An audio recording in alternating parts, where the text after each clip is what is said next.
Hello, hello, hello, everybody. How are you? Welcome on, welcome on. Hello, Rhonda. Chance is here with me again. Yes, he's here. How are you? I hope you're doing well. I feel like I'm not sure where I am right now. No, it's shocking. Hello, Tina from Sweden. So good to have you here. It was a nice weekend. It was a crazy weekend. It was all of that. It was all of that. Hello, Mary. Good to see you. Yes, it is Monday. I will be here Monday and Friday this week. And let me look at my calendar. Oop. Okay, hold on a minute. I gotta get rid of some noise. Okay, that one's gone. And there we go. Okay. Hi, Nora. Good to see you. Calendar. Let me look here. I gotta see what's up here. Okay.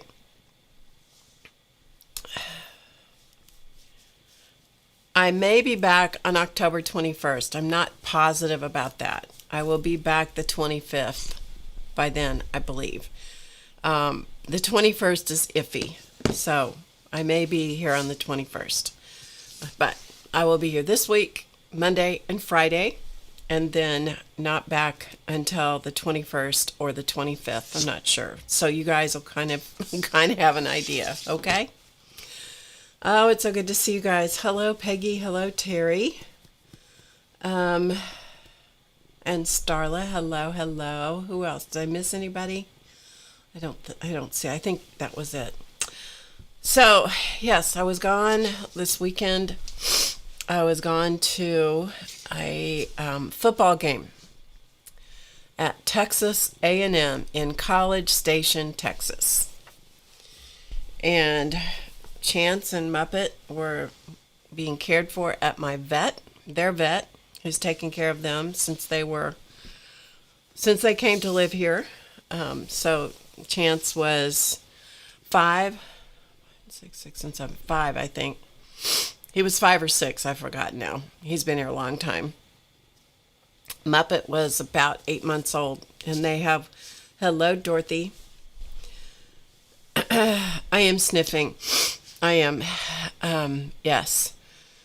You know, flying on planes is not necessarily conducive to the perfect health. Plus, the fall of the year has always been a bit of a, if I'm really careful leading up to the fall and really taking care of myself and keeping my body in really healthy shape, I'm okay. And things have been a little stressful this year, but, you know, big deal. Was I down the road from you, Mary? Yeah, so we, when did we leave? I'm trying to think. Thursday.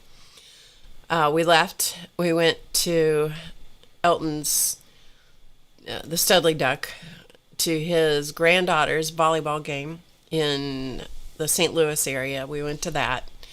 Then we drove to the airport and in St. Louis, got on a plane, flew to Dallas, stayed in Dallas one night, got up the next day, drove from Dallas to College Station, where we met his son and daughter-in-law who came from a different place.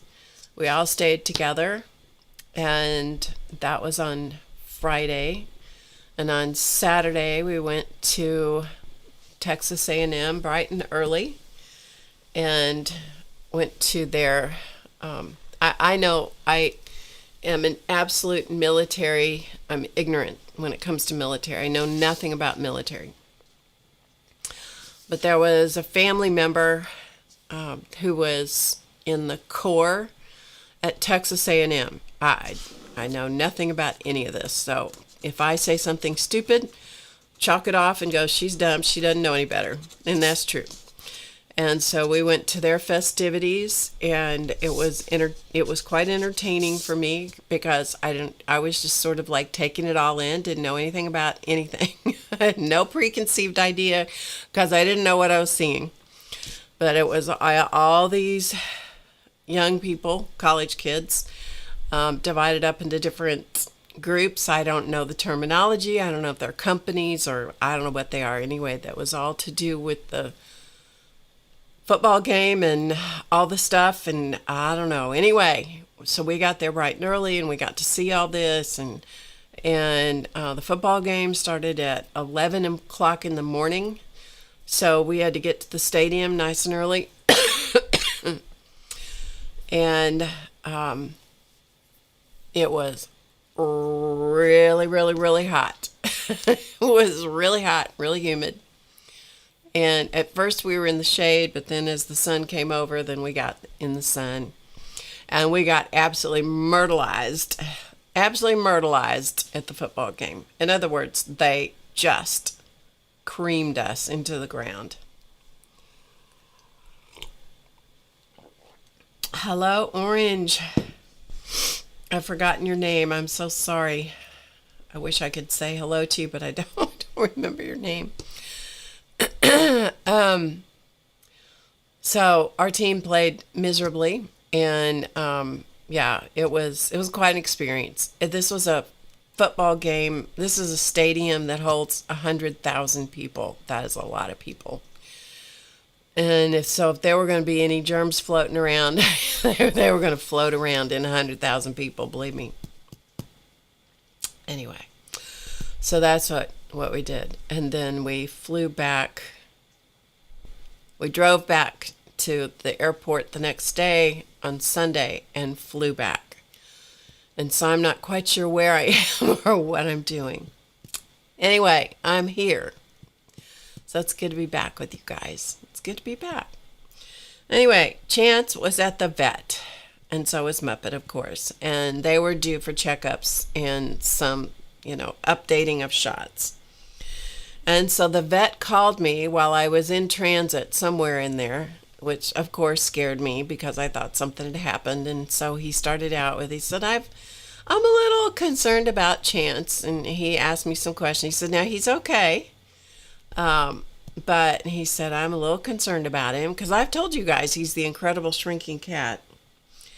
And so it appears that he may have a thyroid issue, which apparently is not uncommon in cats of 17 years of age. And then the next question is, do you want to spend the money for all the testing to find out for sure?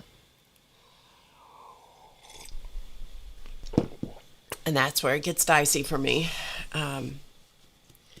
It gets dicey for me because he is such a wonderful cat. He is good-natured. He's feeling fine. He's acting fine. He's just, his thyroid is apparently out of whack. So they tried the prescription food, and he said, "Would you like us to try that?" And I said, "You can try it. And it's a prescription food. And my experience with prescription foods is animals hate it. No matter what it is, they hate it."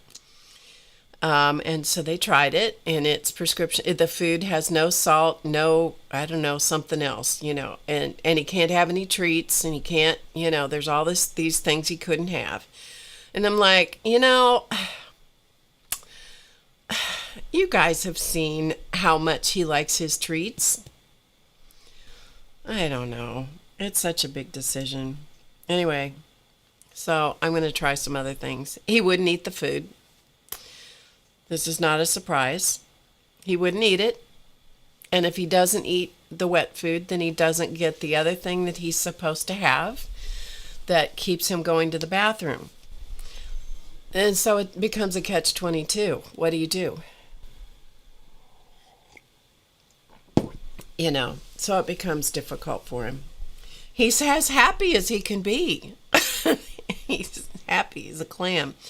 So anyway, the stuff I ordered will be here on Wednesday, so I'm going to give it a try and see if that will help him maybe put some weight back on. I mean, this is a cat that was just huge. You know, he was a big fat cat. But 2 years ago, he weighed 18 pounds, and last year he weighed 10 pounds, and this year he weighs 8 pounds. So he's lost a lot of weight in 2 years. Yeah, he is old.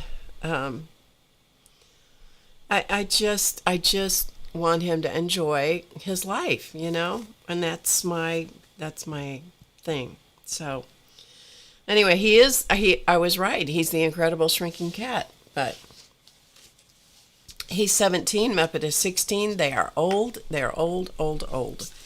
And they are getting ready to make a giant, great big move in their life. So, it is what it is, and we're going to do the best we can, and I'm going to try to help him as much as I can and make his life the absolute best possible without torturing him. I'm not going to starve him into eating prescription food because he's going to be miserable and he's going to drive me crazy.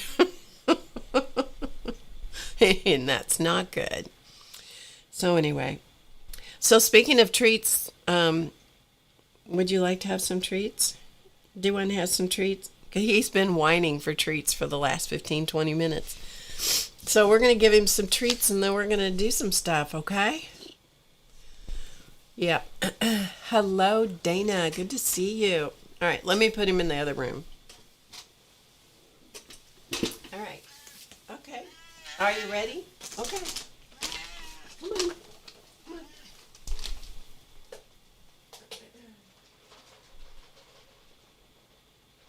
There you go. Come on. All right.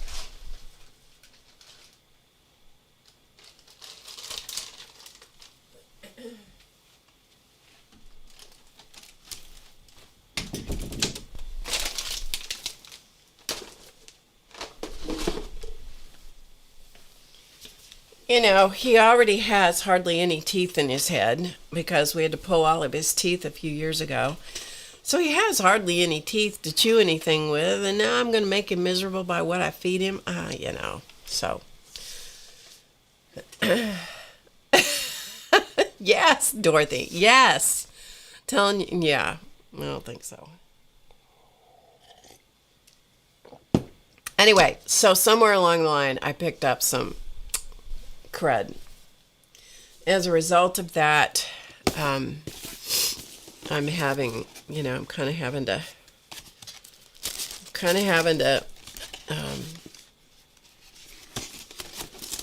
deal with it. All right, I told you at the end of the stream last Monday that I would show you my great-granddaughter's birthday gift, and I forgot to do it. So I'm going to do it right now. Are you ready? Are you ready? Because tomorrow it has to go in the mail, okay? She is turning 3 this week, and so it has to go in the mail. And I told my granddaughter today when I talked to her on the phone, I said, if you don't want to wreck the surprise, don't watch. So, if you want to be surprised, don't watch. Okay, so you guys ready? All right, ready. Okay. So this is the world's longest, I'm pretty sure it holds the record for the most time spent creating a doll quilt. And this is the doll that I got for to go with the quilt, okay?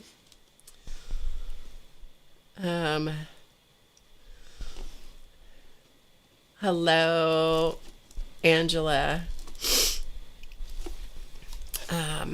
Okay, so this is what I've gotten for her. It's a Madame Alexander doll.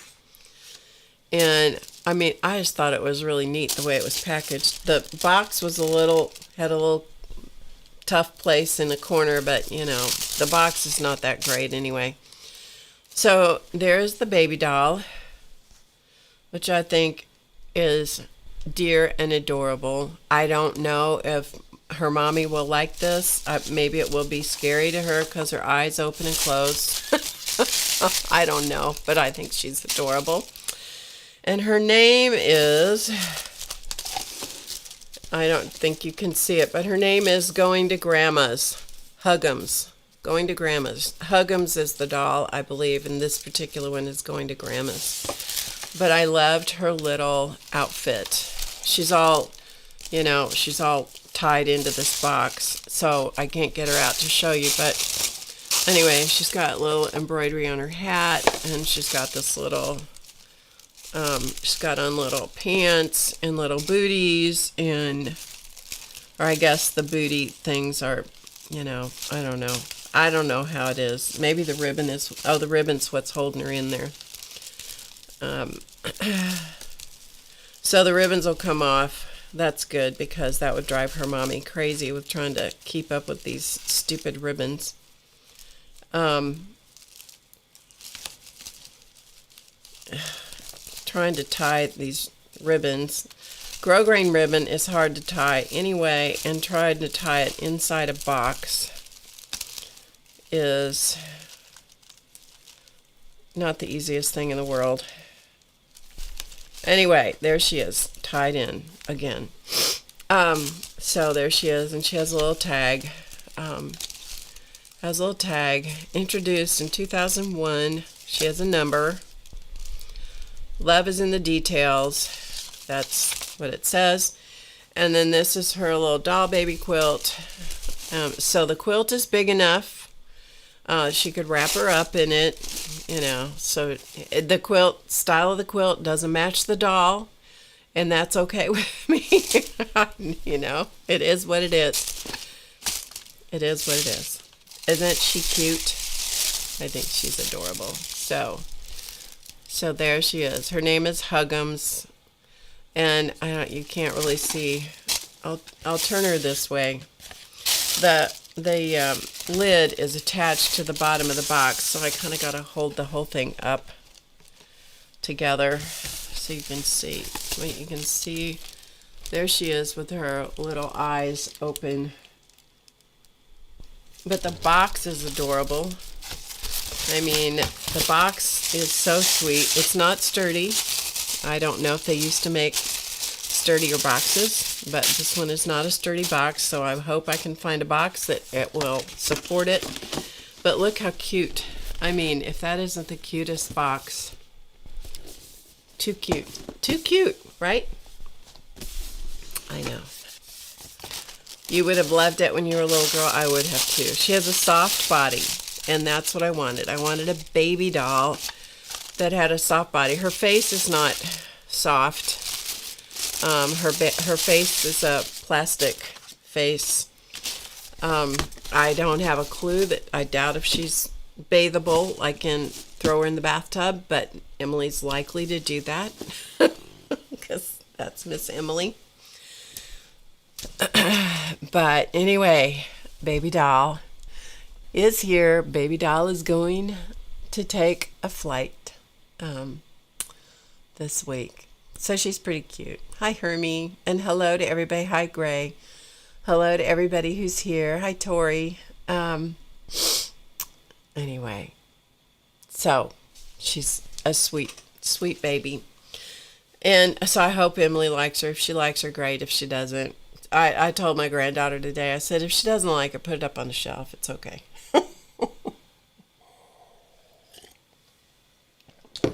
But I wanted her to have a traditional grandma kind of gift, because I am the grandma that she's going to know. My stepdaughter's mother, my granddaughter's mother was my stepdaughter, and she is no longer living, and so I am the grandma she's going to know on this side of the family. I am the grandparent she's going to know on this side of the family.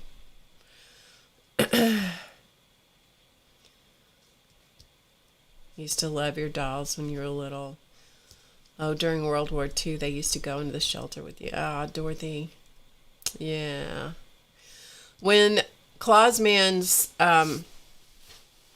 had two girls with his first wife.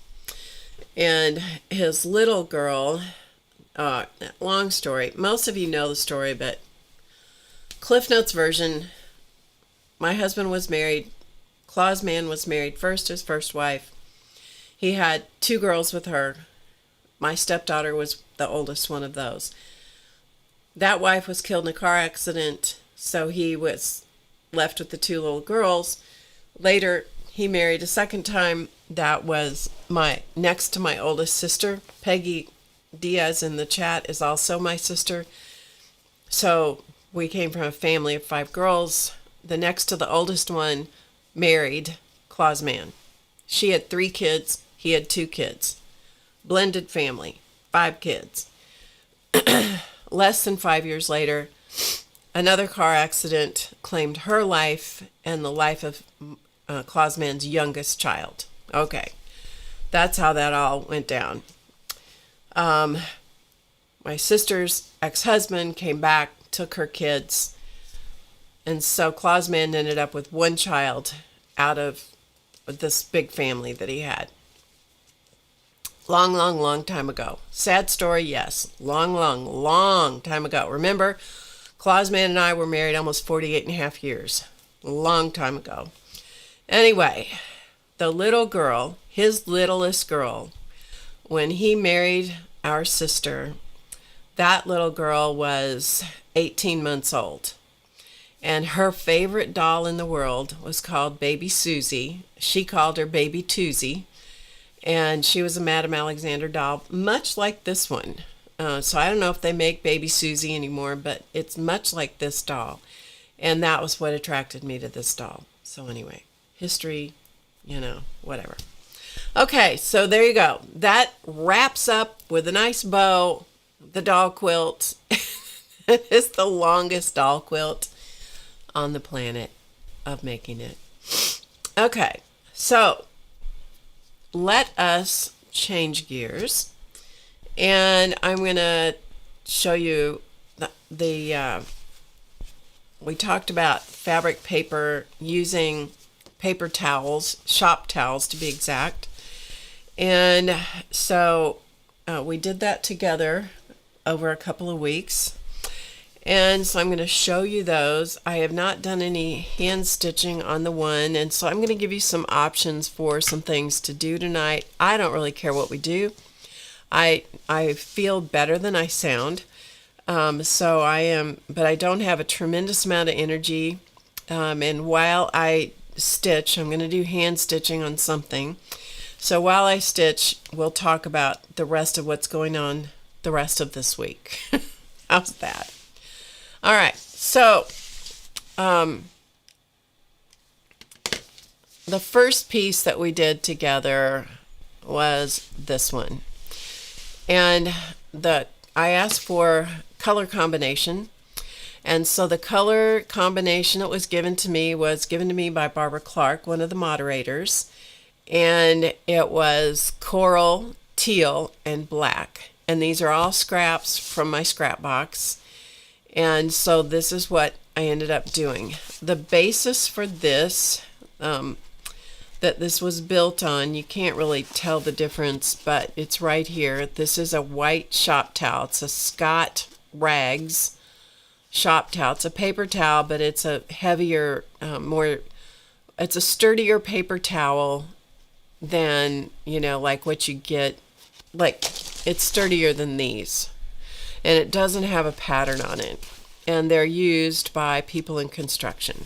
Okay? So that was this one.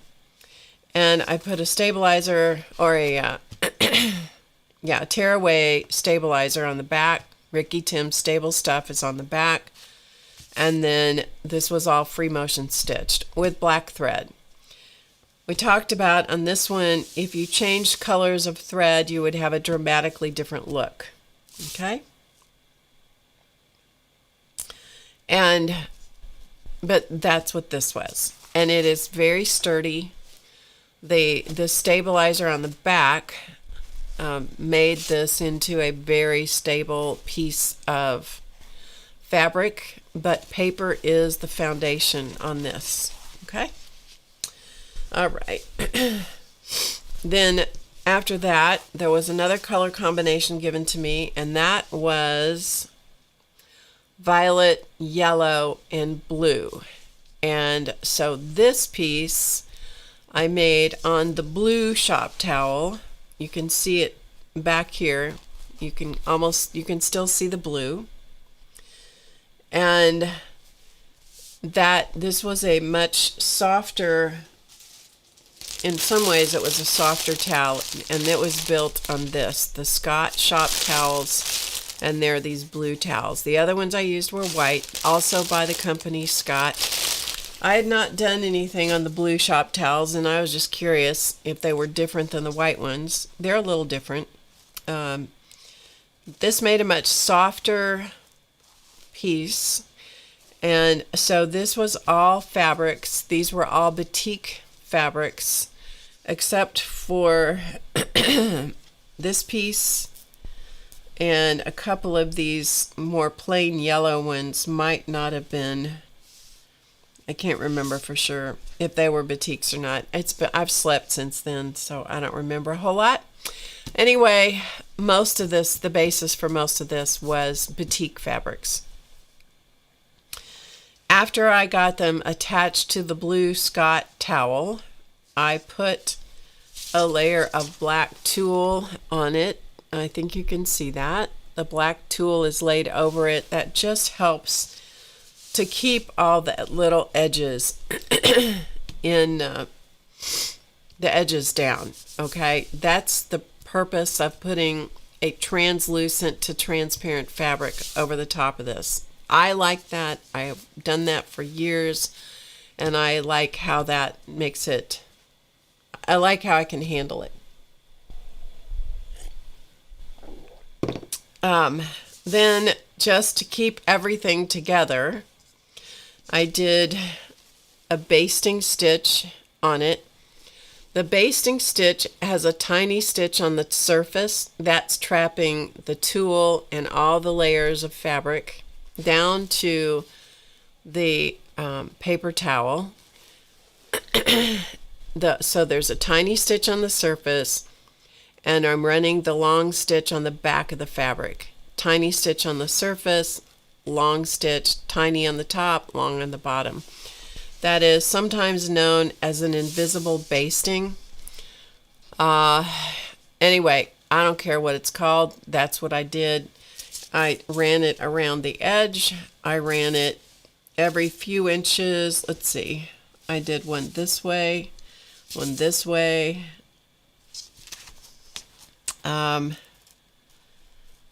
That might have been all I did. I think it is. So it's around the edge, and then it's this and this, holding those layers together. And then on the back, I put a layer of fusible interfacing on the back. This is a very lightweight fusible interfacing on the back, just to give it just a little bit more stability. It's still extremely pliable, and this is going to be able to be stitched into by hand, which is what I'm going to do. Hello, Linda. So I can stitch into this one by hand. I have not done that yet, but that's what I'm going to do on this. And I may do just running stitches. I may just do some freeform embroidery. I'm not sure, but that is one option for stitching tonight. Okay, so you see that. This piece that I'm going to show you is a mandala that I drew. This is from one of my books, and it is from a free book online. It's a free book of patterns.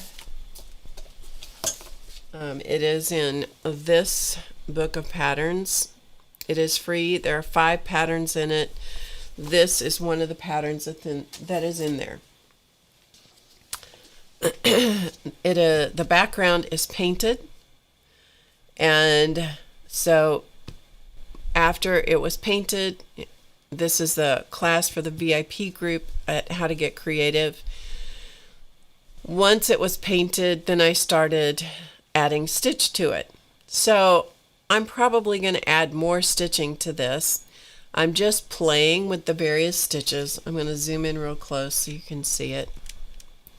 You see the idea now. So I'm going to just come in really close so you can see the stitching close up.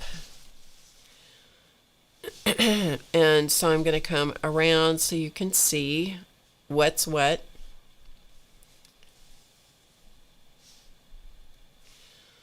And the painting was done with fabric dyes. That's what the background of this one is done with. Okay? But that is this particular piece. The stitches are pretty simple on this one, but I don't feel finished with it yet, so I'm probably going to add some more. And what am I going to do with this when it's all done? I don't have a clue. Not a clue. Don't know if I'll do anything with it. Might make a book cover out of it. Might make a, I don't know. That's not it. What this becomes is irrelevant to me. I don't care what it becomes. What is important to me is the act of creativity. Okay? So I'm just going to give you a quick look at the process of this. This one that I'm going to show you is how it starts, just so you can see. This is how it starts. This is done with the same kind of fabric dye. The next one I'm going to show you is, this is done with Inktense blocks. The end result of the color is different. It's lighter because I didn't use as much of the Inktense blocks. But this is the next part of the process in defining the pattern. But you can see the difference in the intensity of the colors. And now this is ready to be stitched into. Will I stitch these up? I don't know, maybe. But it went from this, essentially, to this, to this. Okay? All right. Now, I do these mandalas. I'm going to find my, okay, here. Because I like mandalas, I like this form. I will use these patterns and do them in many different renditions, in many different ways. I will create them over and over and over in different ways. Okay, so this one is done with probably the big Faber-Castell big brush pens. That's probably what this is done with. But this is the same exact design. Looks different. Same exact design. But there is some inspiration that I see in here, in this one, that I can use on this one, in the stitching on this one. Just some ideas for some of the dots and some of the outline running stitches and things like that that I might use as inspiration. This is the same thing, the same exact pattern that was reduced. I am all about how many ways can you use something, reinterpret it, just how many different ways can you do it, right? So this is on a piece of wood, and this was the design reduced down and then transferred onto the wood using heat and transferring it with a wood burning kind of tool that has a flat end on it, and you can use anything that's a toner copy.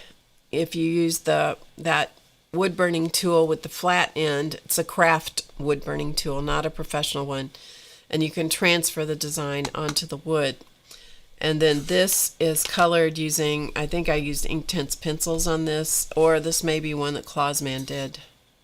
Yeah, he may have done this one. I don't know. He helped me when I was preparing samples for a lot of things. He helped me with some of those. So, very different. And very different here. Very different results. And this, again, provides me with some ideas for adding additional embellishment and stitch onto this one. So anyway, we can do tonight, I can either add some more stuff to this in front of you, or we can begin stitching on this one. Either one of these are going to be hand stitching, and that's what we're going to do tonight, is do some hand stitching, and then we'll just chat amongst ourselves. This one could never be hand stitched into easily because it's way too thick. If I did, it would be, my hand, I don't think my hands could take it. So, I'm going to make you guys choose. So, would you like to see this, we'll call it the blue-purple one. Do you want to see the blue-purple one? And we'll only get it started. We'll only do some stitching. Would you like to see the blue-purple one? Or would you like to see more on the mandala piece? So, majority rules, you get to vote. And I don't care what you do. So, you guys decide. And I'm going to wait till I see some suggestions. What are those? What do you mean, what are those? Okay, we have the blue-purple one. Okay, so you need to vote as in blue-purple or mandala.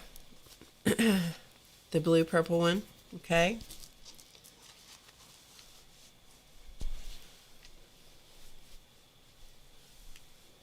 All right, majority rules, blue-purple wins. This is a mandala. Okay, this is a mandala. This is just a piece of fabric paper.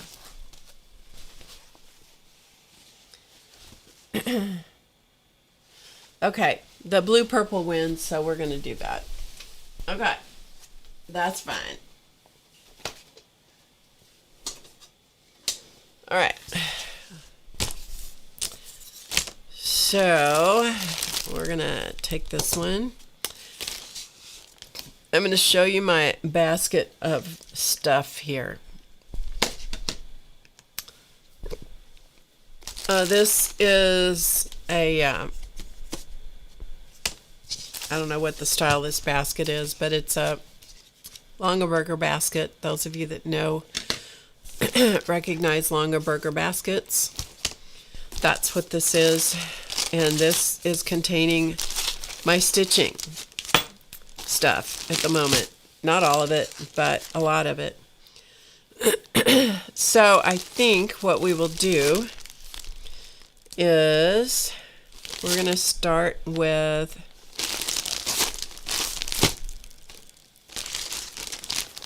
let's use this thread right here.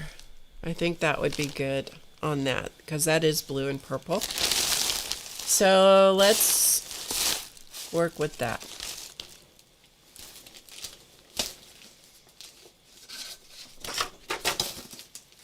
Okay, so here is the piece, and I'm going to use,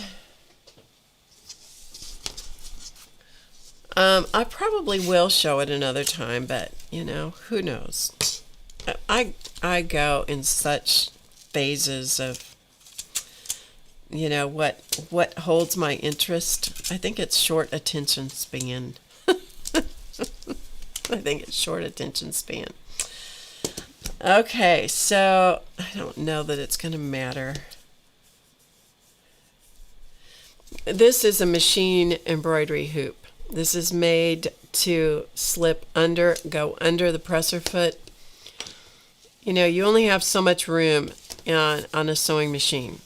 So if I show it this way, there's only so much room for this to slip under a sewing machine to do machine embroidery. And so this was created by the Bernina company. I don't know, other companies probably have it, but this one is Bernina. And they cut this so that this has this scoop out so it will slide under the foot more easily. It's still a really strong hoop. I'm not left-handed, and so I'm not, maybe we can do this. I don't know. We're going to see. All right, let's see if we can do this. I bet we can. All right. I'm going to hoop this up because I think it might be easier to hoop it up. And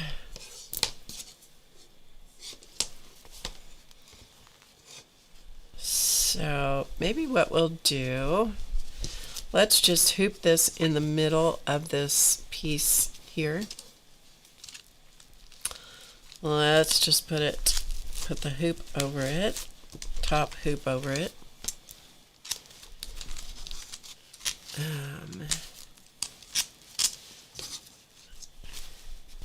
going to have to unscrew it a little bit more.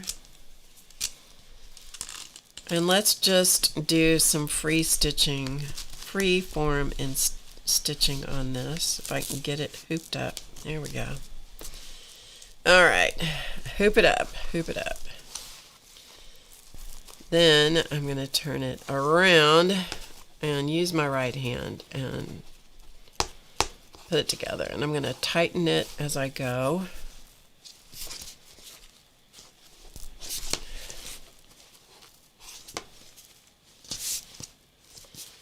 And the reason I put this interfacing on the back of it is because it was just a layer of paper towel with fabric attached to it but not stitched, and so I've added an extra layer of the interfacing on the back of it just so it will support the stitching a little bit more. Okay.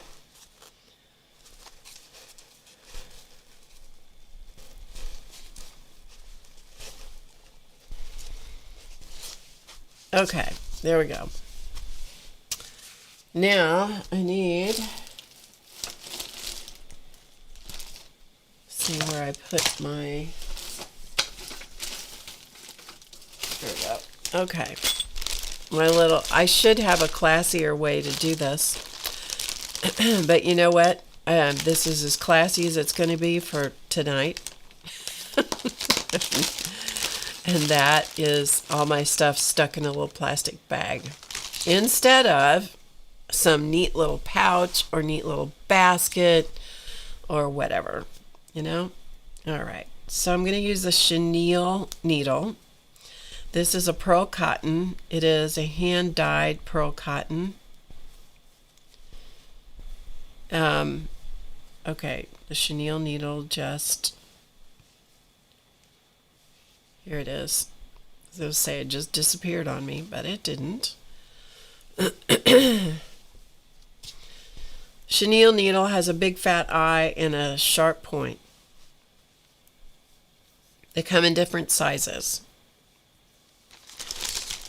And the eye allows you to put a fat thread like this, which is a pearl cotton number 8.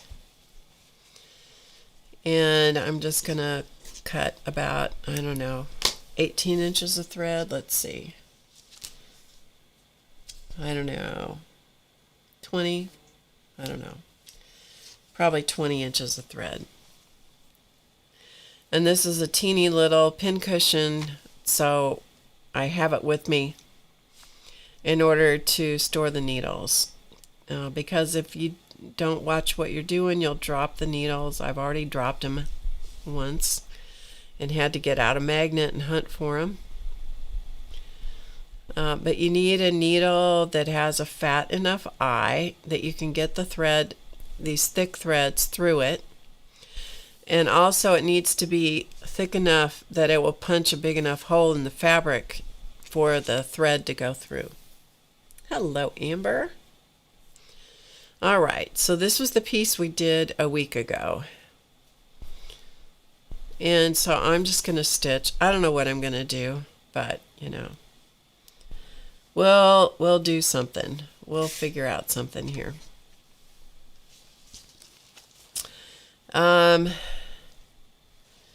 So let's just start right here. Okay, we're just going to start in the middle. I'm going to zoom in pretty close so you guys can hopefully see. And so let's just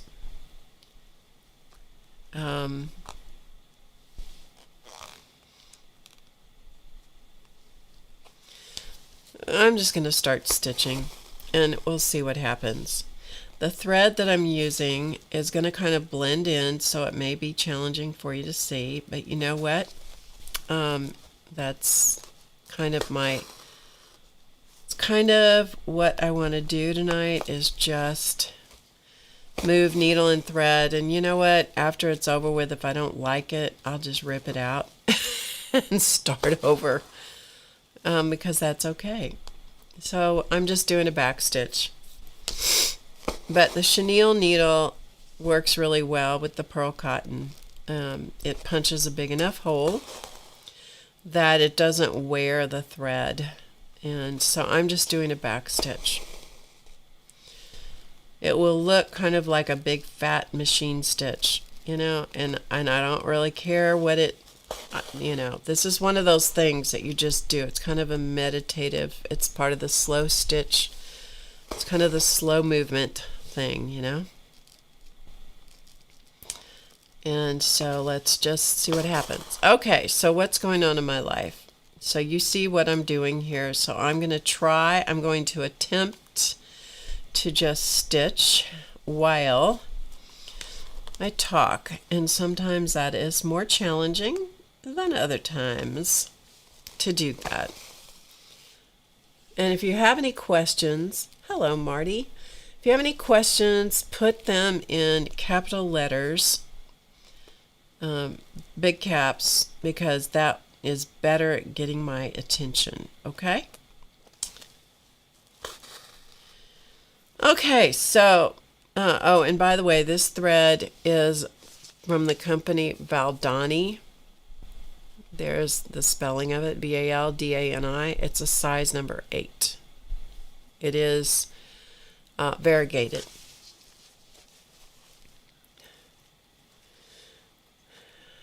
Okay, so if you have any questions, put them in the caps in the chat.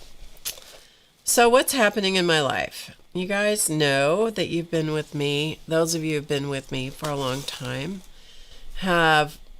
you've been with me through a lot of things, and all of which I appreciate, by the way. And I am getting married on Sunday. Yes, I am. And I've not made a big deal out of it at all, because at my age, it's just like, okay, we're going to do this thing, and I think it's great, and I'm looking forward to it, and I'm not, whoops, that was a terrible stitch. It was not even close to the place I wanted to stick the needle. So when that happens, you just pull it out and stitch it again. So anyway, I have not made a big deal out of it, but I am getting married. I am marrying the Studley duck. Many of you have been here as we have navigated the waters of, all right, hopefully this is in a better place. All right, I don't know why I can't seem to put the thread, can't seem to put the needle in the place I want it to go. So I'm going to try one more time. If it doesn't go where I want it this time, I'm going to live with it. Hello, Cheryl. Yes, so the Studley duck, whose name is Elton, as in Elton John, although he is not Elton John. And we are getting married on Sunday in Las Vegas. All right, let me see if I can actually see the place I want to put this stitch. All right, that's better. That's a better placement. So we're getting married in Las Vegas. The reason we're getting married in Las Vegas is because his son, he has 3 kids. His son is a minister. He is not currently pastoring a church. He did pastor in a church for 20 years, and he is not currently pastoring. But it was important that he be the one who performed the ceremony. That was important to Elton, and that's fine with me because I didn't really care. Didn't have a big preference about it. And so we are going to him because he is the one who is currently undergoing treatment for colon cancer. And so we are going to him. We were going there anyway. We were going there to visit them. And in typical Studley Duck fashion, he says one morning as we were talking, he says, and I quote, "Well, we're going to go to Vegas, and it was like 2 weeks ago, okay, 2.5 weeks ago." He said, "Well, we're going to go to Vegas to visit son and daughter-in-law." And I said, "Yeah." He said, "Well, what would you think?" I've been thinking, I have a random thought that is always extraordinarily dangerous with him because his random thoughts are indeed very random, okay? Very random. And he said, so I was thinking that we could just get married while we're there. We got engaged last December. And so, we've just been trying to figure things out because his house had not been cleaned out, and he had people living with him, and he lives in a big house, and if you live in a house that has a lot of space, you're going to fill it up, and it had been filled up, and he'd been, it's a long story, but anyway, it doesn't really matter. We finally got the house almost all cleaned out, and that was my primary goal, is just, kind of clean things out. And then he comes up with this idea of, well, why don't we just get married while we're there? And son can perform the ceremony. Like, well, that's one way to do it. That's a possibility. And the next thing I know, later that day, he had already had all the reservations made for the rest of the family to be there. And so I'm like, wow, that was fast. that was real fast. And I was pretty quiet for a couple of days because I was just kind of processing that whole situation. I was just kind of processing. But he wasn't I think he wasn't going to let any grass grow under either one of our sets of feet because he was ready to move forward. And I mean, I am too. I just wasn't quite anticipating the speed with which all of a sudden we were going to move forward. Anyway. So that's how it happened. I mean, we've caught a little bit of flack from people about, well, it would have been nice if you had, made this decision, let us know. And it's like, well, we didn't know. I certainly didn't know that this is how it was going to be. It just, there is a certain thing. It's one thing when you are 20 or 30 and you're planning to get married. The motivation is different because it's starting a family. That's a big part of making a decision like that, is starting a family. Well, at 76 and 71, that, believe me, that's not motivation. But you have to figure out, you have to figure out, first of all, what is your purpose in uniting forces, and we both come with prior marriages and kids and family stuff and all of that. We have all of those things and that are part of our history. You have history too, and you have 2 houses full of stuff. 2 houses full of stuff.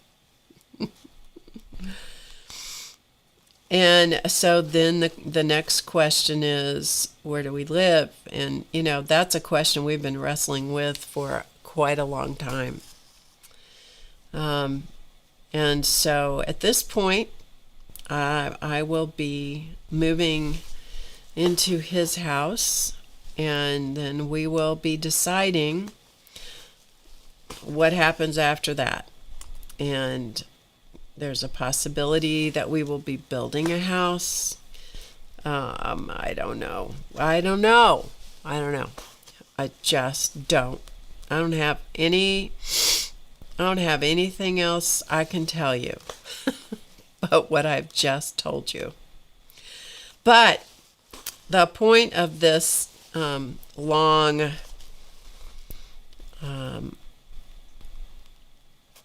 thing that I'm telling you is that we are flying to Las Vegas on, as I like to refer to it, the butt crack of dawn on Saturday, which is not very nice to say, but if you're going to get on a plane anytime before the sun comes up, that's how I think about it. Anyway, so we're going out there, and then I don't know quite what's going to happen after that, but we will get married on Sunday afternoon in the backyard of friends of Elton's son. And the wife of the friend, it's a couple, and they have 2 little boys, and the wife was very happy that we're going to get married in her backyard because she got new backyard furniture, which she's been wanting for quite a while. So she's very happy about this. And she's, people have been asking me if did I find a dress? And I've had very smart aleck answers like, well, I haven't been able to find the white dress with the train and the veil that I want. I mean, and there were people that actually took me serious about that. And I'm like, I'm kidding, okay? Well, what kind of dress are you going to wear? And I'm like, I'm not wearing a dress. I would be much more comfortable in exactly what you see me on wearing right now, which is blue jeans, Birkenstocks, flannel shirt, t-shirt. It's much more comfortable for me to do that. Now, I have not gotten away with that. No one has let me get away with that. And so, I will be, I think, appropriately dressed. I don't like being the center of attention. And so I have chosen to adopt the attitude of whatever happens, happens.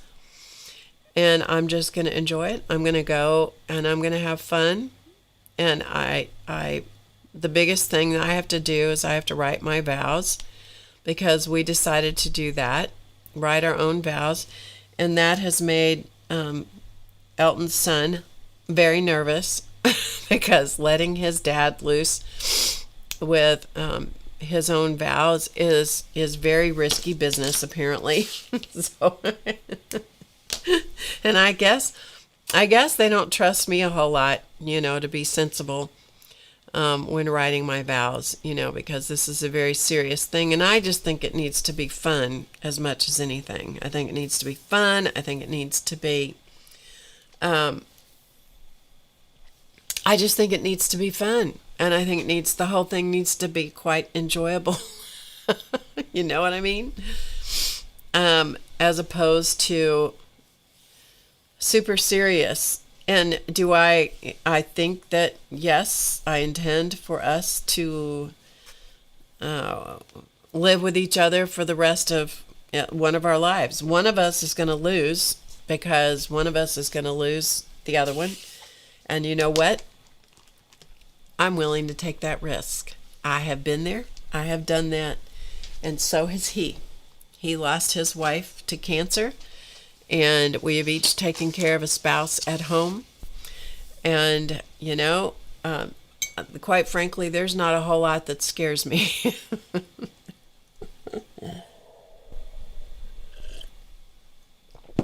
That's right, Marty. And there's not much that scares me. There's not much that intimidates me. There's not much that scares me. Cleaning out that house was scary proposition. I will tell you that. That was scary now. That was scary. But we got the house cleaned out. My house is another story. I'm going to pare down. See all this behind me, all this stuff? This is all going to get pared way down. Because I am going from a studio space that is, the part that I actually use for studio is probably 600 square feet, I guess, that I actually really work in.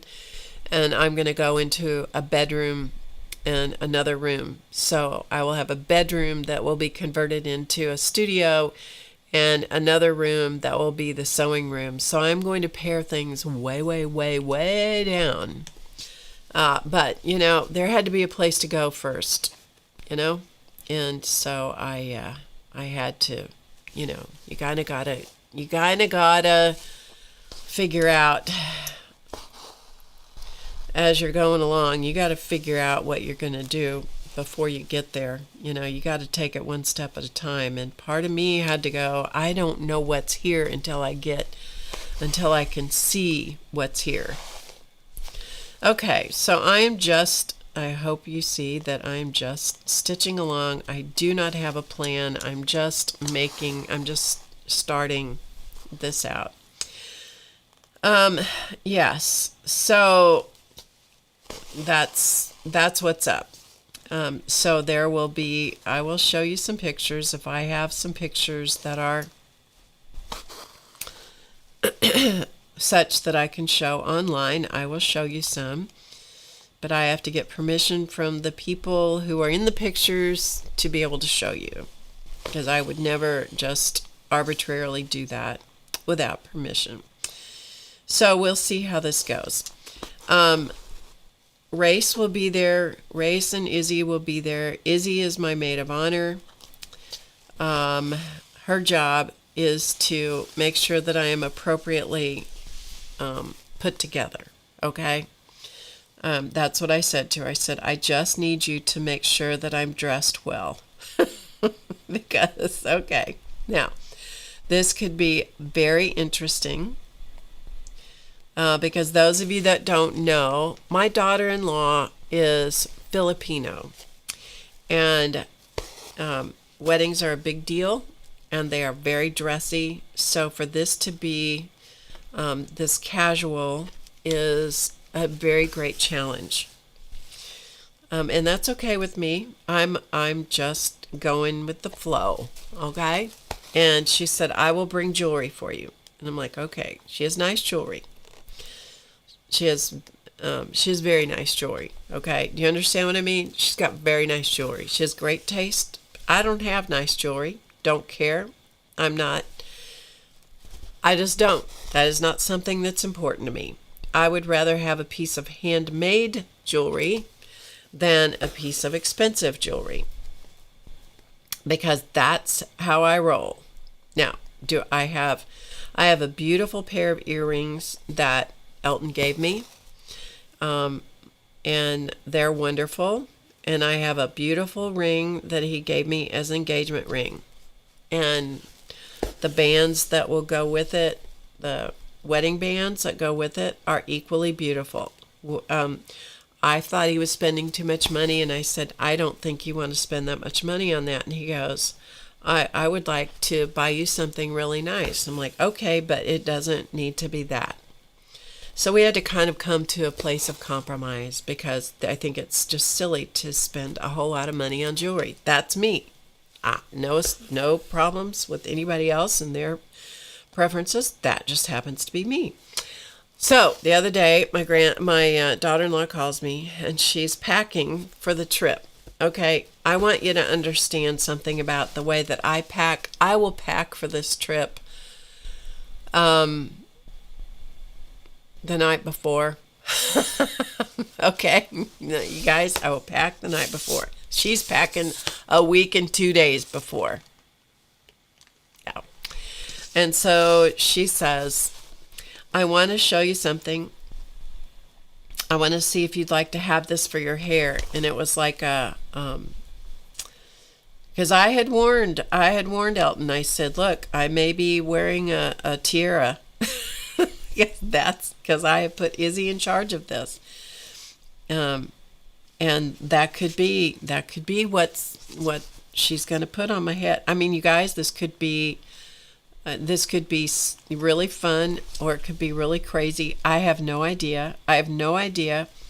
But she showed me the choices. They were more like pearl studded bands rather than tiaras. So I was grateful for that. I was very grateful for that. Okay. So you see my little doodad that I'm making here. And then she showed me the necklace that she's bringing and the earrings. She gave me a choice of earrings, but the first choice was, do you want dangly earrings or shorter earrings? And I said, no dangles. I don't want dangles. I'm not a dangle kind of person.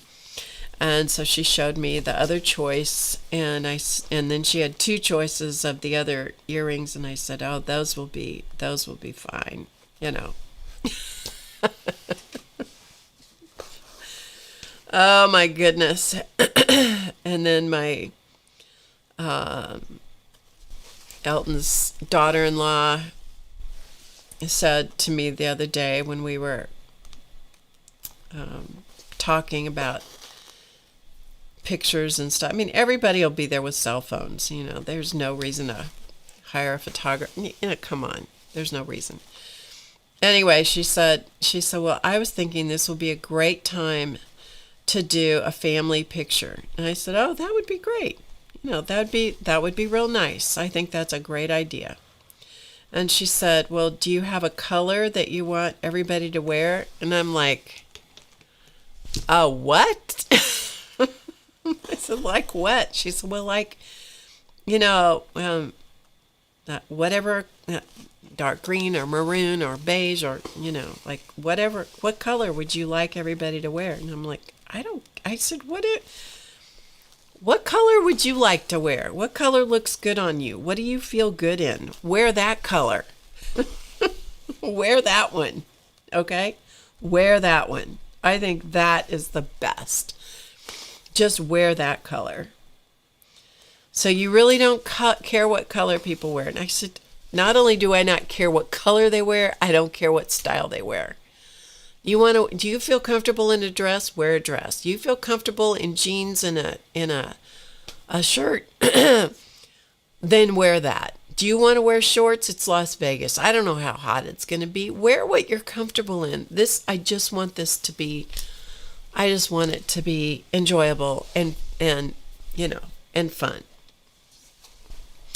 And the only request I have is that it is casual and simple and not super long, and that Studley Duck's son wear an Elvis costume.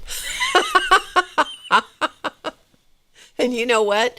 They told me no about that. They told me no. I have been overruled that the the pastor's son, who's going to perform the ceremony, has refused to wear an Elvis costume. We are going to be in flippin' Las Vegas. I think that's entirely appropriate. I have been overruled. I have been overruled. There you go, Kathy. I have been totally overruled.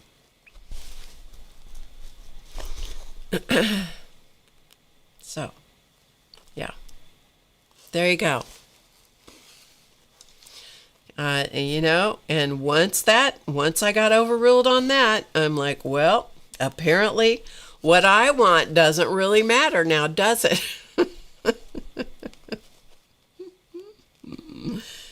Because it's like anything you want, Barb, anything you want. And then it's anything but that, Barb, anything. Yeah, anything but that. Oh, goodness. Yeah. So, yeah, I didn't get my way about the Elvis costume. But his wife said, well, it's still not too late. We could get one from Amazon. And I said, okay, I think that's good. That's great. So, if you guys want to take bets, this is probably a good thing to bet on since it's Las Vegas.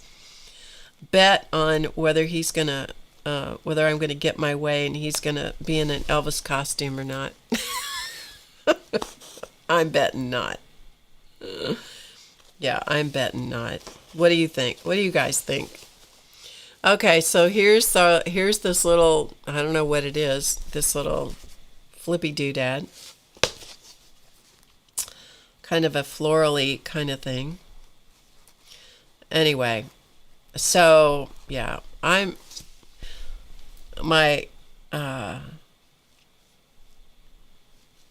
so son's wife, daughter-in-law, says, well, would you like to have a bouquet? And today I got asked by my very dear friend what I was going to carry, and I said, I don't know. And I said, son's wife said that she was going to put together a bouquet for me of some kind of desert flowers, which I think would be perfectly appropriate. I think it'd be perfectly appropriate. And I think it sounds really fun to have desert flowers. I don't know desert flowers. I think it would be very fun to have something unique like that. And so I said, just don't make it very big. She goes, okay, I'll make it tasteful. Anyway. So, it's funny to me to watch everybody, the various family members. All right, I'm trying to get the needle in one specific spot here. That's it. It's kind of funny to me how important many of these things are to other people that I don't care at all about. And I'm just letting everybody else kind of, do what they want to do. And I'll be there. But I got to get busy writing vows, you guys. I got to get busy doing that. If I don't hurry up and get, my friend I was talking to today, she and I went through very similar, not the same, but very similar experiences with our husbands. Her husband died 6 months before mine of Parkinson's or some sort of flavor of Parkinson's disease. And she reconnected with an old high school boyfriend, and they got married. They've been married for, let's see, a year and a half. Not quite, yeah, a little over a year and a half. Anyway, when we had coffee together today, she said, well, what's the ceremony going to be like? I said, I don't know. There's Elton. What is he saying? What does it take to get Mrs. Barb fired up? Ms. Barb. Ms. Barb, that's right. Before long, it's going to be Mrs. And so she said today, she says, well, so what's the ceremony going to be like? I said, I don't know. I don't have any idea what it's going to be like. I mean, I did express my opinion. And, you know, the Elvis costume, I mean, I've totally been overruled on. So once that happened, it's like, oh, well, clearly my opinion doesn't matter. Oh, shoot. Anyway, and so my friend told me, she said, well, we wrote every word of our ceremony. And I thought, I know you, I know your personality, and I know that, she said, and it took us a long time to do that. And I thought, I know it did. Guess what? That is not me. I trust Elton's son to do whatever needs to be done, and whatever it takes to get us appropriately married, he's going to do it. I don't have to be in charge of that. I don't. I just don't. And she said, aren't you concerned about it? And I'm like, nope. Nope, not at all.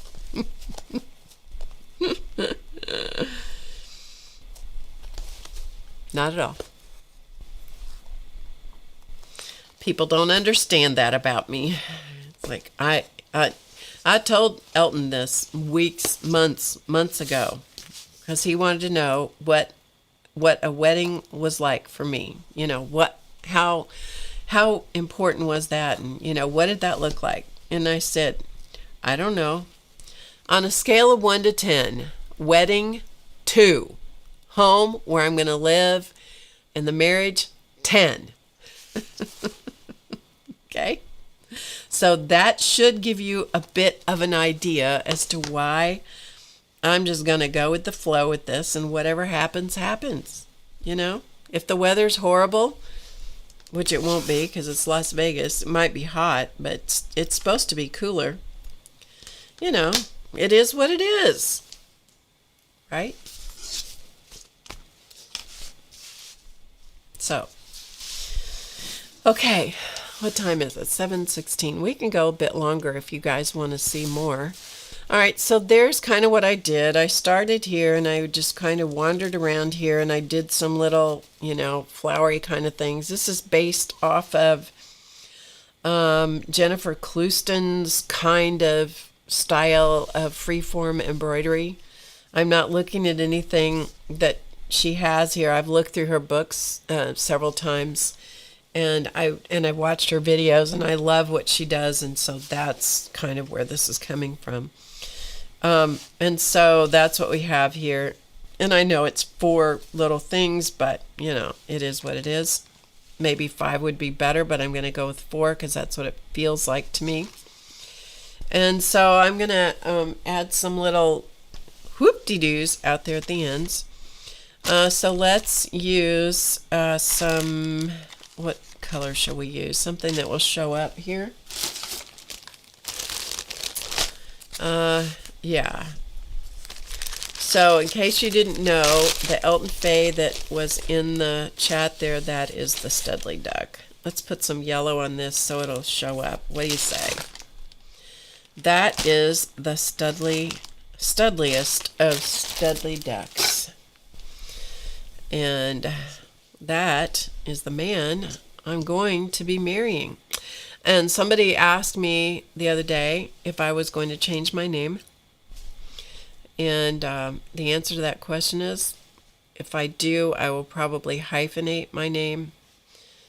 I have been this name, Barb Owen. My maiden name was Smith. And so I was Barbara Smith for 19, almost 20 years. I was Barbara Owen for nearly, well, I've been Barbara Owen for 51 and a half years. And so, you know, that's really my identity. It's my identity online. It's my identity everywhere.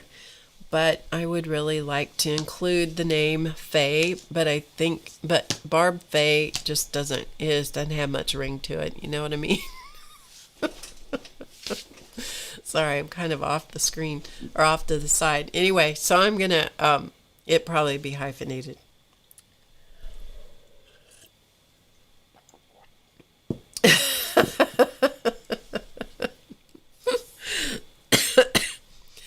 You guys all know what I'm motivated by. You all know what I'm motivated by. Art supplies, come on. You all know what I'm motivated by.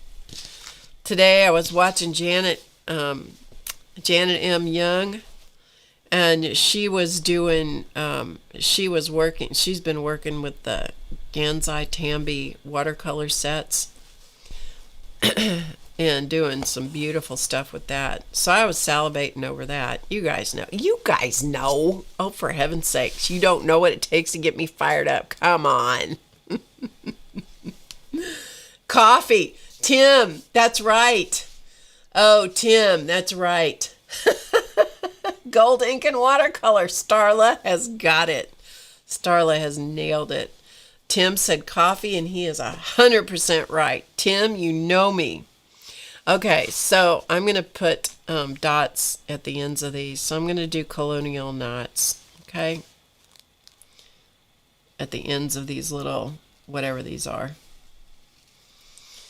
And sometimes I'm not great with some of these things, but I'm getting better, right?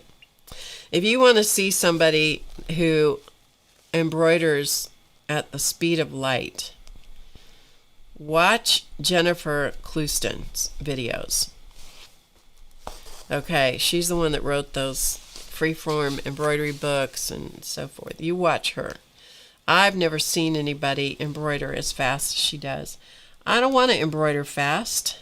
You know, that doesn't appeal to me. That is not why that defeats the purpose of slow stitching, doesn't it? For me. So I'm just putting little colonial knots, which I didn't know. It took me a long time to understand the difference between a French knot and a colonial knot. A French knot just wraps as many times as you want and goes down through the fabric. Colonial knot wraps two different directions. I don't really know what I know that taking either one of them out is a bear. I know that. I don't really know because I've not studied a lot about stitching. I don't really know the difference, or I mean, I know they're created differently, but I don't really know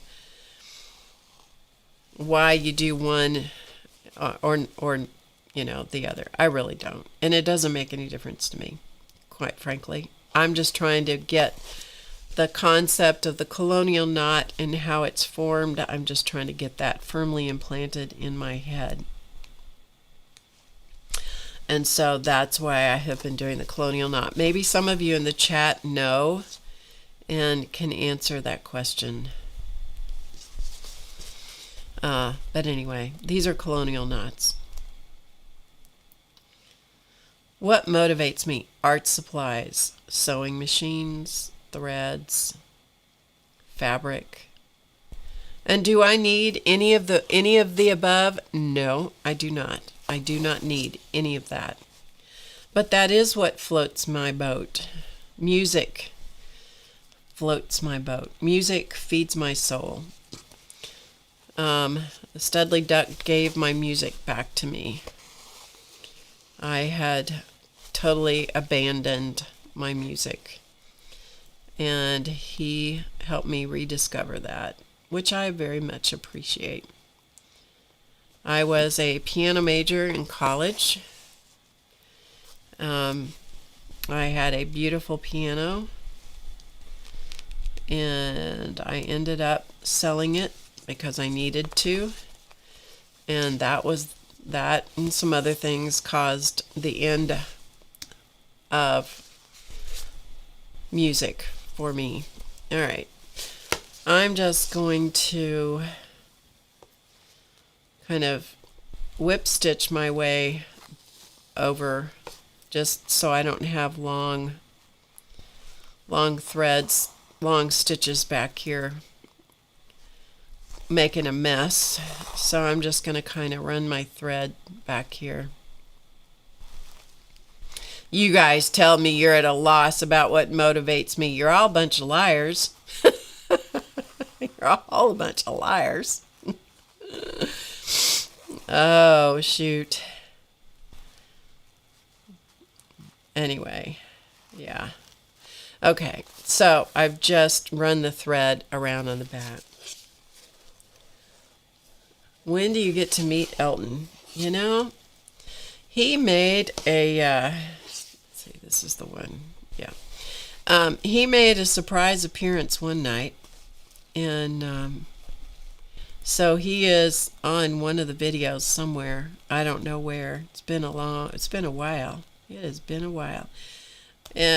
Originally, I said when I got to 30,000 subscribers that he would come on, but you know, it's kind of difficult to hide him from my audience when I'm marrying the man. He has probably one of the most amazing smiles of anybody I've ever seen.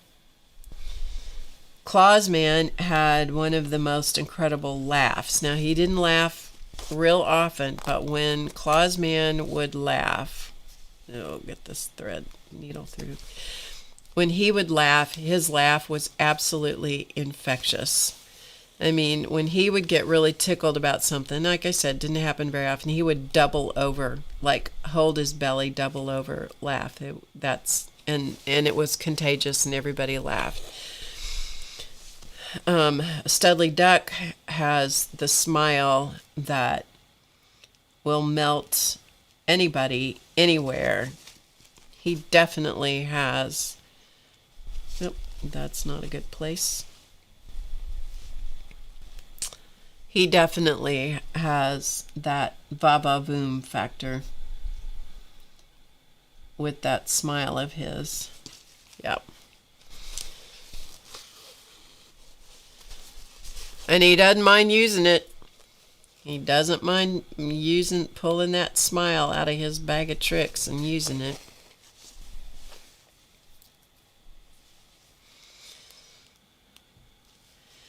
The fact that I am using colors of thread that are in this piece of fabric already is kind of an accident, but it's also a good way to just kind of get my sea legs under me with this and just try to see what it's going to look like, you know. Normally I would have this right under my nose. Instead I have it under a camera. So the quality of my stitching here might be questionable. Yes, Starla. He could charm the socks off of anybody. He says he's very shy, which I think is a load of crap, but that's what he assures me. Because I'm the one that reached out to him to start with and said, okay, well, that was a terrible knot there, but you know, you cannot get these knots out, so you just have to kind of go with the flow, you know, add more stuff to it later, to where, you know, if one knot is not going to be an issue. Nobody's going to stop and go, oh, that one knot's horrible. Why would you put that one knot? That you should have taken that one knot. No. You can't get yourself wound up going, oh, I've got to go back and take out that one knot, because it's hard. You can't take these knots out. I've tried, believe me. So you go, oh, that's this one right here. That's just one of those roses that's past its prime and its head's going to go. It's been beginning to nod over. Yeah, that's how you do that. You just make up a story and explain it away. So yeah, anyway, Studley Duck says that, he was too shy. He would never have asked me to do anything. And I'm like, well, that's a bunch of crap. But I reached out to him to begin with. I mean, I've known him for 50 years, and I knew he had lost his wife. And all I wanted was to know how long the first part of this grief process lasted, because it was just, man, I'd lost Claus Man a long time ago. When someone has dementia, you lose them in increments.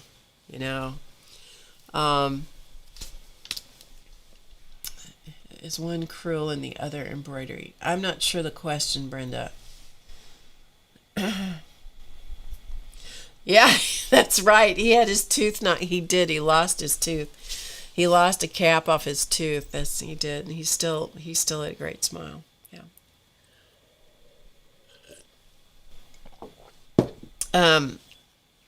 What was I saying? The question was, the knots. I don't know. I don't know if one is cruel and the other embroidery. Yeah, I don't know. If you look in the books, the embroidery books, they'll show both of them, process over both of them. So I don't know. I really don't know. Maybe that is the answer. I really don't know. Truly. I truly don't. That is a very good question, however.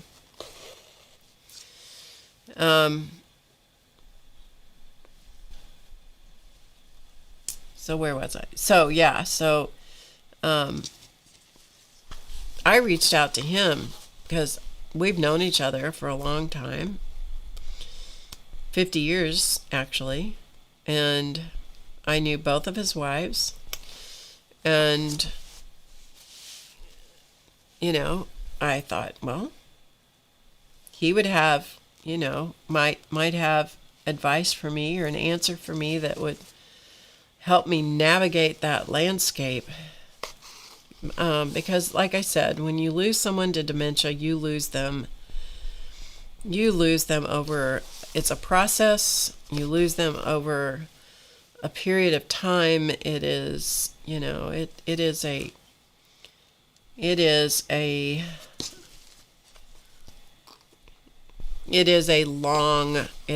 very, very long goodbye, and it is painful, and it is difficult, and it is everything hard that you can imagine.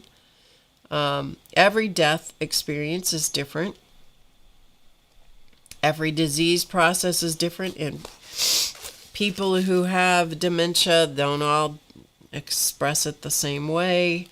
There are many forms of dementia. Dementia is an umbrella under which there are many forms of dementia. Alzheimer's is one. Frontal lobe is another. Frontal temporal lobe, I think it's called. I don't know what kind Claus Man had. I have no idea. Labels don't really make a whole lot of difference to me. But it was a very long goodbye, and a very unpredictable goodbye, very long, protracted loss. And then when it's over, and you go, and now what am I supposed to do? Now what do I do? How do I do this? Because there was a part of me, whether you guys, there are going to be people that are going to criticize this, but there was a part of me that was so relieved it was over. There was a part of me that was incredibly relieved it was over. It was a difficult, difficult journey. And when it was over, I was very glad it was over in many respects. And then on the other hand, I was like, and now what am I supposed to do? My purpose the purpose I've had for a long time has just evaporated. And now what am I supposed to do? Right?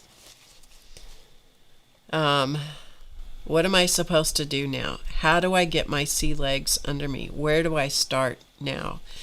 And so I did what I do. I buy books. I read books. I found a grief support group online. There was nothing in person. Why? Because we're dealing with a stupid COVID still at that point. Groups weren't meeting. People weren't getting together. There was an online live support group, grief support group. It was a Zoom thing, and it was terrible. It was terrible because the people running it, they were doing the best they could. Absolutely doing the best they could. And it was very specific to the kind of loss, dementia, spouse, person dies at home.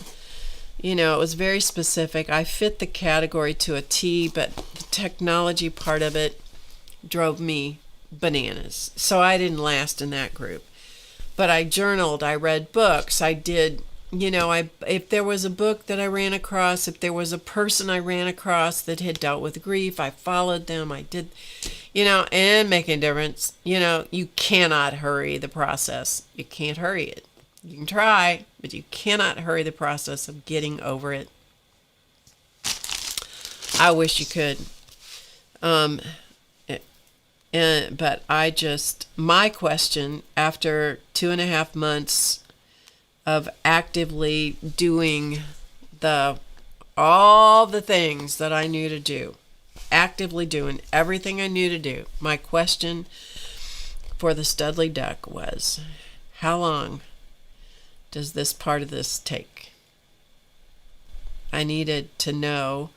I wasn't trying to say, how to shortcut it as much, because I'd already tried that. That didn't work, The thing I really wanted to know was, in your experience, how long did this take?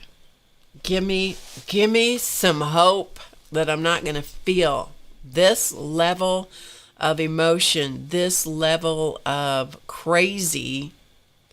How long am I going to feel this? I don't want to feel this forever. Tell me, give me something. Throw me a bone. It was that kind of feeling.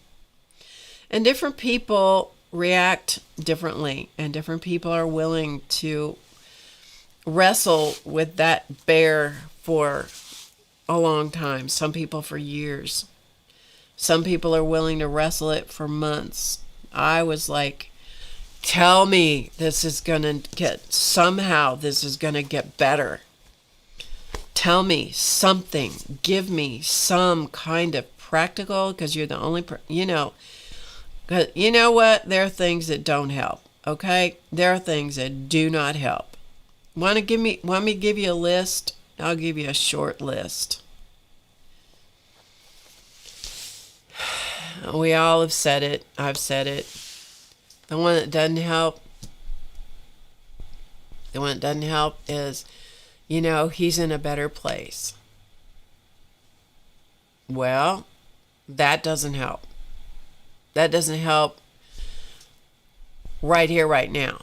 Okay, that doesn't help. It's kind. It's thoughtful. It's a lot of things, but it's not helpful. For me, it was not helpful. He's in a better place. Doesn't help. Saying, I can understand if you're feeling relieved about this, or if you're, I'm sure you're experiencing a myriad of emotions about this, and I have no idea what to say to you. That's helpful. Because that says I'm going to stand beside you and just be present. That's helpful. It doesn't, Romans 8:28, not helpful. All things work together for good to them that love the Lord with all their whatever. That's not helpful either.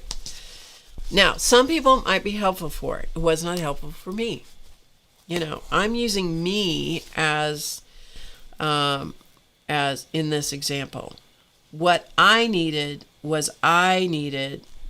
helpful for me was I need hope of some kind. That's what I needed.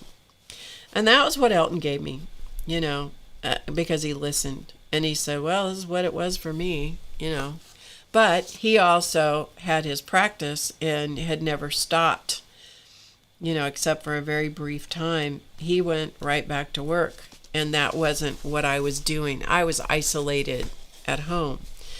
And so I went from all of this activity and all this stuff that was happening in my home to nothing. And that's what, that was why I needed something to hang on to. It's like, oh, throw me a bone, and I tried, I came back online as fast as I could to get back to streaming and all that kind of stuff. I did that as fast as possible. And it's just the weirdest things I would just break into tears. The weirdest things would cause me to just lose it. And you truly don't know when that's going to happen. And there's just only so much that people want to listen to you about that stuff, listen to you. Listen, if people don't want to listen to me sniffle and snort, they sure don't want to listen to me whine and complain and burst into tears every 15 minutes or less, Okay, so there's kind of what we have going on at the moment. And it is what it is. It's just is what it is. So I established a routine of what I did. I got up every day. I did a very specific routine, which helped. And that was one of the things I read in a book. And that for me helped. I got up every day, took a long hot soaking bath, did my hair, put on makeup, left the house every day. And sometimes I met people. I tried to schedule things where I could meet people, I could have coffee with them or lunch with them. I tried to schedule something every day so I had something to look forward to. That was also suggested, and that helped. You find what works for you, and the routine of get out of the house, get around people. Didn't have to talk to a lot of people, but I needed to be where people were. I needed to hear other people talking. I needed to hear that. For the longest time, I kept running into people because we knew lots of people here. I kept running into people. How's RL doing? How's RL doing? It's like over and over and over I had to tell them. And they're in shock. They're in shock. Then I'm dealing with their emotions and my emotions. But, over time that ebbs off. It slows up, it ebbs away, and you don't do that anymore because people know, But for a long time, you got to do the do. It's like paying your dues. You got to do the do. And I did. A lot. And people didn't like to hear about my struggle with suicidal thoughts through all of that. During the dementia walk with him, it was a constant struggle of staying present and realizing that no matter how tired I was, no matter what level of exhaustion there was, no matter what, hanging on was my focus. Taking care of him and hanging on were the focus, And now, today, I can talk about all that, and I can share that with people and hopefully give other people hope, Because that's the one thing that we don't extend enough of to people. We extend judgment, but we don't extend enough hope. We don't extend enough kindness. We don't extend enough of just being with somebody. We want to give them answers. We want to give them advice. We want to give them direction, because we've had experience. And all of that's valid. But sometimes it's just not helpful. So anyway.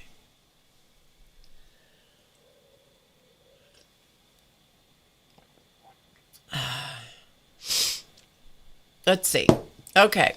I'm sorry. I am a lot of places tonight and ranting here and there. Let's look at this again.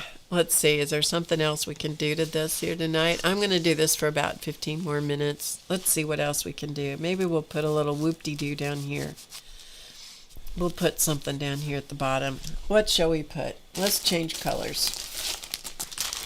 I have a variegated purple that is not the blue purple, but it is the purple purple.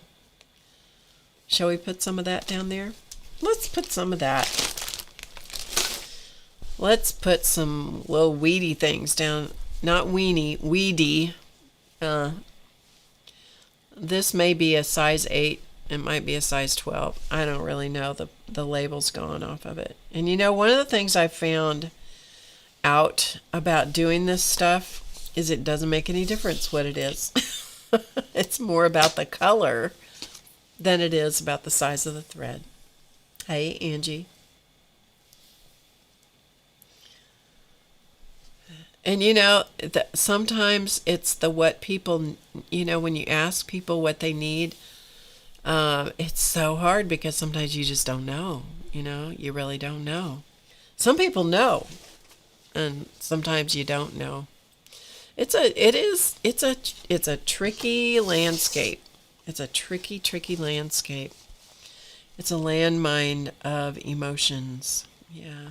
Okay, so we're going to come down here. And you know what we're going to do? We're just going to we're going to give this a bottom. We're going to give it a bottom. Yeah, so we're going to give it, I don't know. We're just going to,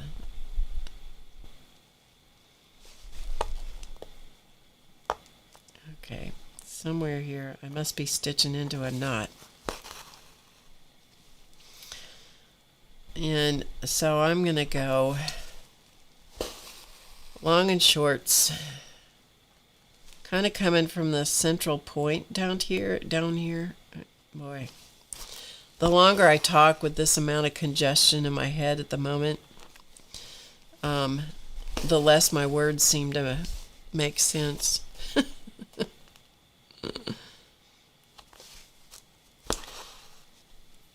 So, yeah.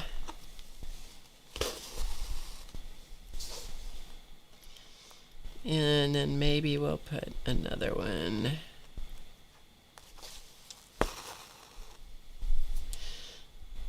So anyway, all that to say that somehow the Studley Duck, aka Elton, not Elton John, but similar, same name, spelled the same way. We managed to find our way, and we're getting married on Sunday. Neither one of us saw it coming. Neither one of us expected that we would ever have a relationship like this. Both of us are very grateful. And you know what? I'm gonna be a bride. Ripe old age of 71, you guys. Yep.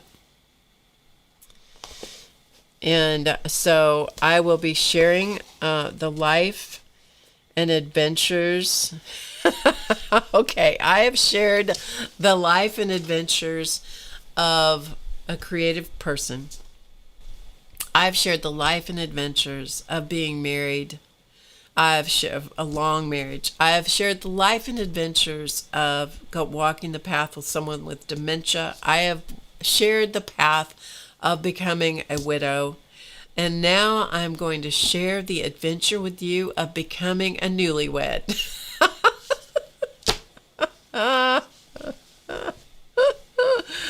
Oh, yes, yes, and yes. Okay, so let's put some sort of, I don't know, stitch down here at the bottom of this, okay?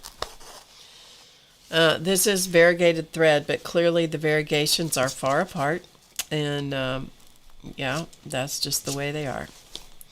Alright, so we're gonna, okay, that's not gonna work. I'm gonna have to stab it. We're gonna make like a lazy daisy kind of thing here.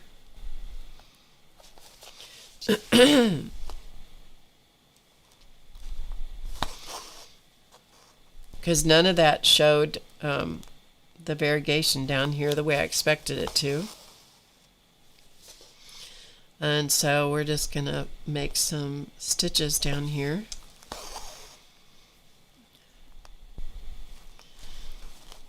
Sometimes you can, if the fabric is not too taut in the hoop, you can go up and go down and up. Sometimes you have to do a stab stitch.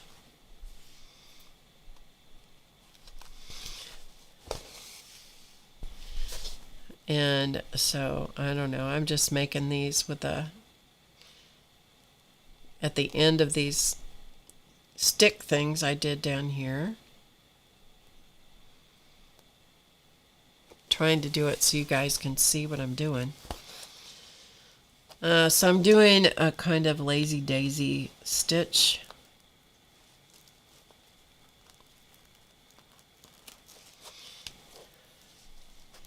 And then instead of going right out,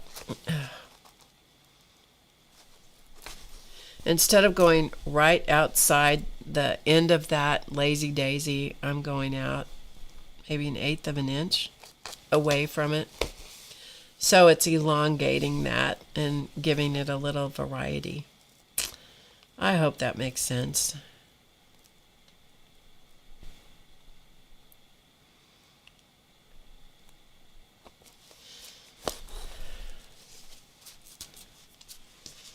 Alright, let's see if this one will work. If not, I'm going to have to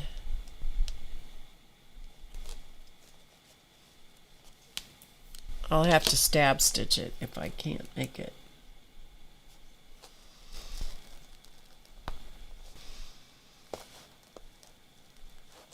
There we go. Okay. My hands get really sore after a little bit. My fingertips and my muscles end up getting sore. Must be age. Must be age. Because I didn't used to ever have that kind of problem. The sparkle that you see every once in a while is part of the tool. The black tool has a sparkle in it. Sometimes those sparkles rub off. And another one of the myriad of reasons that I hate glitter.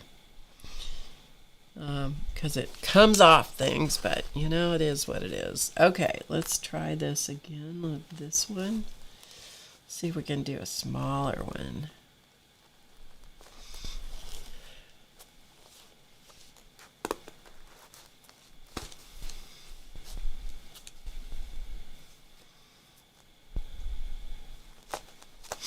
Okay, so what I'm doing is just trying to give this thing, whatever this thing is I made here, I'm trying to give it some, some weedy kind of weight at the bottom of this. And I may do something else, but that's kind of the idea. Okay?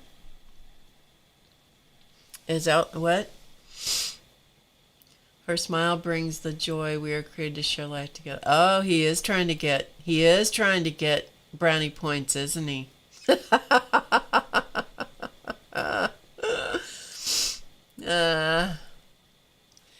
He is a good man. He's a good man. All right.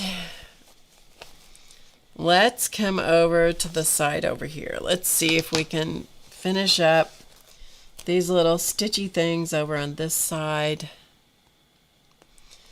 You know, it's always dangerous when I do shows like this. And the reason it's dangerous is because I just talk. That's the reason it's dangerous. Yep, that's the reason it gets dangerous, because I just start talking. And I have been known in times past when I've done shows like this, where I've talked this way, I've had to delete the show because I get my mouth going, and I don't edit my speech very well. But what I've come to the conclusion of too is that no matter what, because I'm not afraid to talk about hard stuff, and I figure that the hard stuff that I talk about sometimes may be uncomfortable, and I get some comments once in a while from people that are like, I don't know, if this is supposed to be encouraging or a show about creativity, I think people would be better off to go somewhere else. I can't disagree with that. That's okay. I'm not everybody's cup of tea. I understand that. That's fine. But what I found is that with most every show like this, if I don't edit them, if I do just talk, that there's usually somebody that makes a comment that says, I'm new. It's the first time I ever tuned in here, and I don't know why I stopped by this channel, but it was exactly what I needed to hear today, and that makes the whole thing worth it. That makes the whole thing worth it for me. And every time I have talked about the struggle that I had with just trying to hang on during those very dark, very difficult moments, and I get brutally honest about how difficult that struggle really was for me, there has always been somebody that has responded with, that's exactly where I was today, So it's not everybody's cup of tea. That is true. It is not everybody's style of creativity. That's also true. But there's something about if there's only one person that it speaks to today, it's worth having a runny nose or a congested, voice, or an achy back, or whatever other silliness that goes on sometimes that you work through. It's worth it, because if that helps somebody, hey, good enough. All right, let's see. Do I need one more little flippy-do hanging down there? Yeah, maybe one more. And then we're going to call it a night, and just stay tuned for newlywed news. No, not yet. We have one more show. We'll be here Friday. I'll probably be a complete and utter silly wreck on Friday. I might have cold feet. You guys, I might have to call the whole thing off. Might have to call the whole thing off and say, nope, I can't do it. Believe me, that's not going to happen.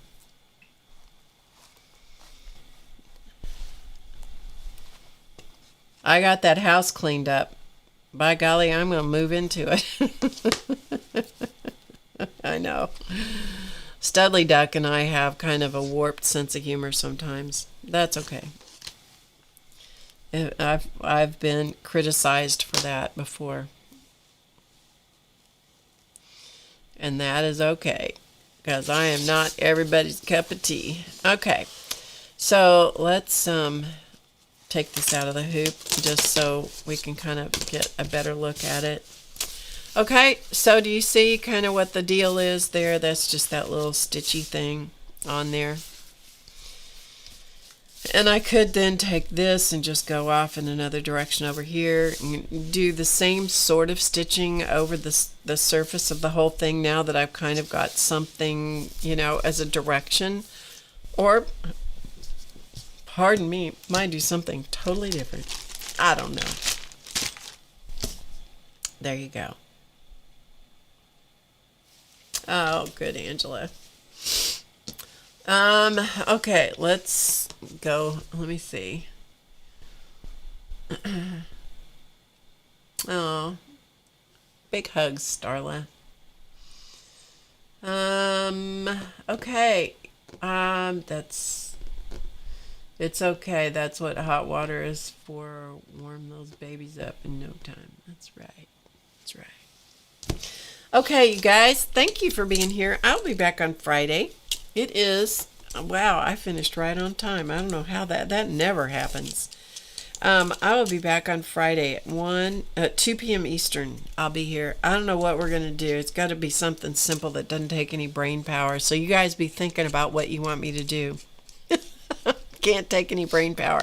I don't have much left right now. I will see you Friday at 2 p.m. Eastern. And until then, you guys have a wonderful rest of your evening, day, week, whenever it is you're watching. Be kind to other people. Just be kind.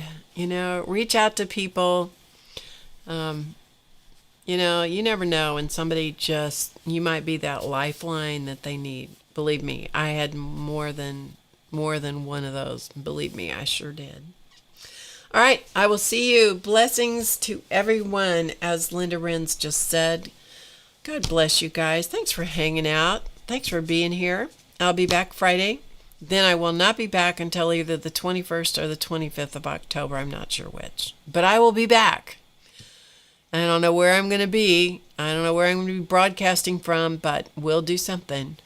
It may be me holding my iPhone going, okay, I got to do things one-handed because I don't know how to do it any other way right now because the setup, who knows. We're going to just roll with it, okay? All right, remember to get creative today because it's easy, and I'll see you next time. Bye for now.